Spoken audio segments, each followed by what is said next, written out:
Good morning class आज हमारी class 8 आज हमारी सोशल स्टडीज़ की क्लास है जिसमें हम हिस्ट्री पढ़ रहे हैं और हिस्ट्री का chapter number 1 when where and how हमारा हाफ चैप्टर हो गया था। अब हम रिमेनिंग चैप्टर को हमारा कंटिन्यू कर रहे हैं। European conquest of Asia and Africa. अब यूरोप में कंक्यूस्ट हुआ था एशिया और अफ्रीका के साथ। Imperialism is the policy of extending political and economic control over a weak country of a powerful one. अब इम्पीरियलिज्म हुआ था जिसमें इम्पीरियलिज्म एक पॉलिसी थी जिसमें हम अपना पॉलिटिकल इकोनॉमिकल कंट्रोल एक पावरफुल कंट्री जो है वो वीक कंट्री के ऊपर बना सकती थी। This phenomena gain strength in the 19th century. ये जो फिनोमेना था इसको और जोर मिल गया 19th सेंचुरी में, largely due to the industrial revolution. किसकी वजह से? ये इंडस्ट्रियल रिवॉल्यूशन की वजह से। You have already read that the industrial revolution led to the tremendous increase in the production of goods। जो goods का प्रोडक्शन था उसमें इसका बहुत ज़्यादा हमने इंक्रीज़ कर दिया।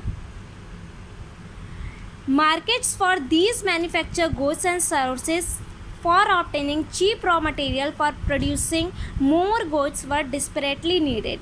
जो मार्केट्स थे हमारे मैन्युफैक्चर गुड्स और सोर्सेज में, अब वहाँ पर हमें रॉ मटेरियल चीप मिलने लगा और जो गुड्स थे हमें उनकी बहुत ज़्यादा ज़रूरत होने लगी।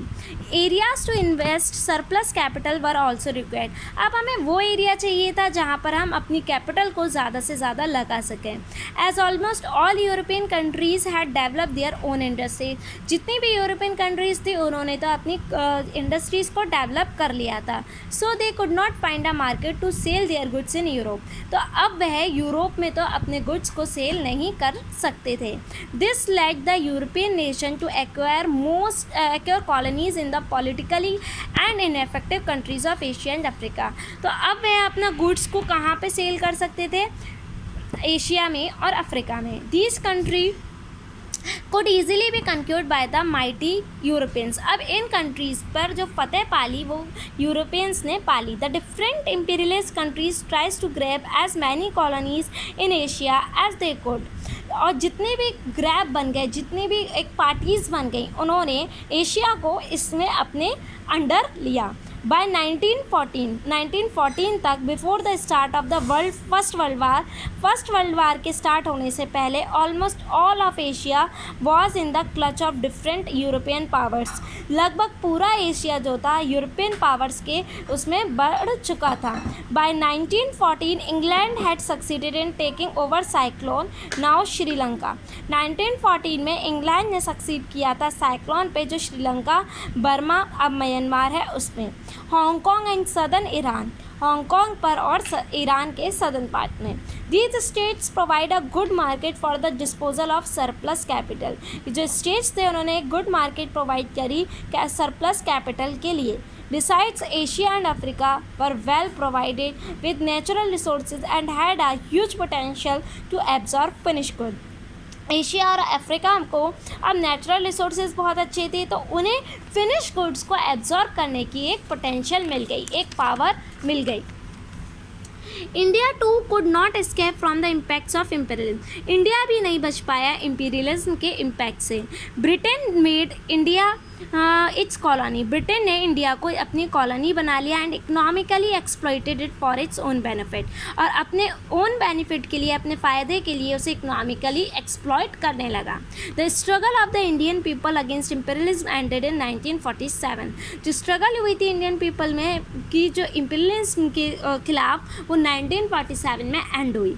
व्हेन इंडिया बिकम इंडिपेंडेंट, जब इंडिया इंडिपेंडेंट हो गया। You will study about the independence of India in detail separately. अब आप इंडिया की जो इंडिपेंडेंस थी उसको अलग से पढ़ेंगे। Impact on world economy. अब वर्ल्ड की जो इकनॉमी थी उस पर क्या असर पड़ा। The industrial revolution brought about changes in all spheres of life. जो इंडस्ट्रियल रिवॉल्यूशन था उसने लगभग ज़िंदगी के हर पहलू पर चेंज ला दिया था। The most prominent social change that it brought about was the division of society into two main classes, the capitalist and the worker. अब जो मेन सोशल चेंज हुए थे उसने सोसाइटी को 2 पार्ट्स में डिवाइड कर दिया था। पहला हमारा कैपिटलिस्ट था, दूसरा हमारा वर्कर्स था। The capitalist reaped all the gain of industrialisation while the worker remain exploited. जितना भी फ़ायदा होता था, जितने भी गेन्स होते थे, उनका जो इंडस्ट्रियलिस्ट थे वो फ़ायदा उठाते थे और वर्कर्स को कुछ भी नहीं मिलता था। This however did not continue for long, और ये ज़्यादा टाइम तक नहीं चला। From the 19th century onward, जैसे ही 19th सेंचुरी स्टार्ट हुई, worker began to organise themselves into union to protect their interest. Worker ने यूनियंस बनाना स्टार्ट कर दी अपने इंटरेस्ट को बचाने के लिए। This union demanded more wages, shorter working hours and better working condition. ये जो यूनियन थी उसने डिमांड किया कि हमें वेजेस तो ज़्यादा मिले, वर्किंग आवर्स हमारे कम हो और वर्किंग की जो कंडीशंस हैं वो भी हमें अच्छी प्रोवाइड हो। They got support from political thinkers and philosophers like Karl Marx and Friedrich Engels. इनको सपोर्ट किया थिंकर्स और फिलोसफर्स थे जैसे कार्ल मार्क्स और Friedrich Engels. Karl Marx wrote the Das Kapital and jointly Marx and Engels wrote the Communist Manifesto. Karl Marx ने एक book लिखी जिसका नाम दास कैपिटल था, और मार्क्स और एंजल्स ने दोनों ने मिलकर एक बुक लिखी जिसका नाम कम्युनिस्ट मैनिफेस्टो था। Their writing popularized the doctrine of socialism as scenario in which all resources and profits would be collective property of the entire society and would be shared equally by all। ये जो writing थी इनकी वो popular हो गई बहुत ज़्यादा और इसको इक्वली हम शेयर करने लगे। The socialism of Karl Marx is regarded as the scientific socialism. जो कार्ल मार्क्स का सोशलिज्म था, जो वो सोसाइटी के बारे में सोचते थे, उसे हम साइंटिफिक सोशलिज्म कहते हैं। Marx encourage the workers by his saying. Marx ने वर्कर्स को एनकरेज करना स्टार्ट कर दिया ये कह के, workers of the world be united because workers जो हैं वर्ल्ड के, उन्हें एक साथ होना चाहिए क्योंकि you have nothing to lose, क्योंकि आपके पास खोने के लिए कुछ नहीं है। Except your chain and on the other hand there is a whole world to get. और इस चेन को एक्सेप्ट करो, दूसरी तरफ तुम्हें पूरा वर्ल्ड मिलेगा जो तुम्हारे साथ खड़ा हुआ होगा। The ideas of these thinkers were put into practice by Lenin. ये जो आइडियाज़ थे इनको जो प्रैक्टिस में लाए Lenin. He had a revolution in Russia in 1917। 1917 में रशिया ने एक रिवॉल्यूशन रखा which resulted in the overthrow of the czars and the beginning of the growth of similar society in Russia. जिसकी वजह से रशिया में एक सोसाइटी बन गई जिसमें सबको एक तरीके से रहना सिखाया। Impact on India. अब इस चीज़ का इंडिया पर क्या असर पड़ा था। Thus we have seen that in the past 200 years, अगर हम देखें 200 साल का अपना पास, the world has become interlinked। जो पूरा वर्ल्ड है वो एक दूसरे से लिंक्ड है, मिला हुआ है। Events occurring in one country affect other countries। जो इवेंट्स एक कंट्री में होता है वो दूसरी कंट्री को अफेक्ट करता है। इंडिया टू, इसी तरह से इंडिया में हुआ, was not left untouched by the effects of world revolution।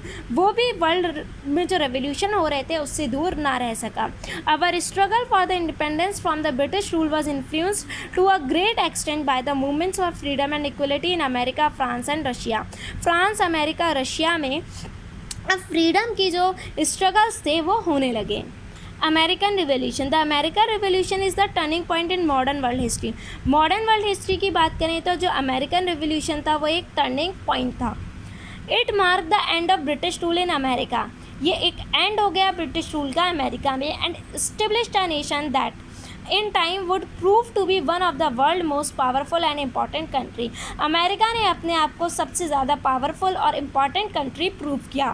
The information in this unit looks at the events leading up to American Revolution and independence from Great Britain।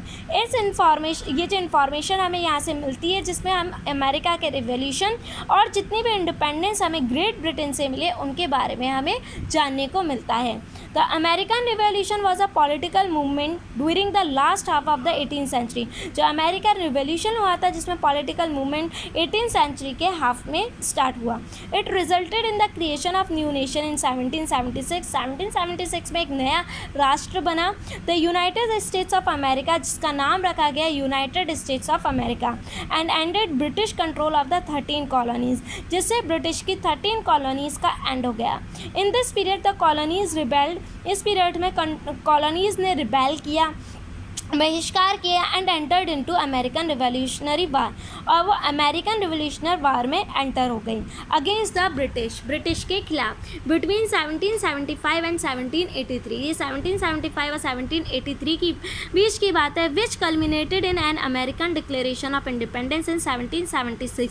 जो American का declaration हुआ था कि independent हो गई America year 1776 में, and N allied victory, जिससे उसको बहुत बड़ी जीत मिली। France played key role in aiding the new found America financially. France ने बहुत ज़्यादा हेल्प करी जो न्यू फाउंड अमेरिका थी उसको financially, and in providing mutants as well as sending an army and a fleet that played decisive roles to Yorktown। Yorktown में जो roles थे decisive उनको भी करने में, उनको भी निभाने में, पूरा करने में, फुलफ़िल करने में, अपनी आर्मी भेजने में हेल्पफुल की। चैप्टर जो रिमेनिंग बचा उसे हम नेक्स्ट क्लास में करेंगे। अपनी क्लास को यहीं पर स्टॉप करते हैं। Thank you class.